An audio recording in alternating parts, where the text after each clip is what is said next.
Салам страна. В Кустанайской области, как и во многих регионах Казахстана, существует ряд проблем демографического характера, то есть это как отток населения в ближнее и дальнее зарубежье, так и отток населения в центральные города Казахстана, в столицу нашей Родины.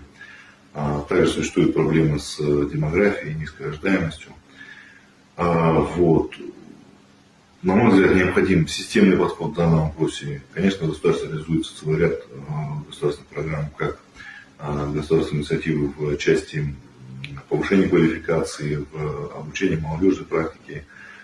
Также есть государственные программы ипотечного кредитования, но вместе с тем необходим системный подход в данном вопросе, чтобы научить людей пользоваться данными инструментами. Плюс к этому есть необходимость переселения через проекты СЕРПН, возможно создание условий для хандасов, и тогда приток населения в Кустанайской области и проблемы демографического характера будут решены.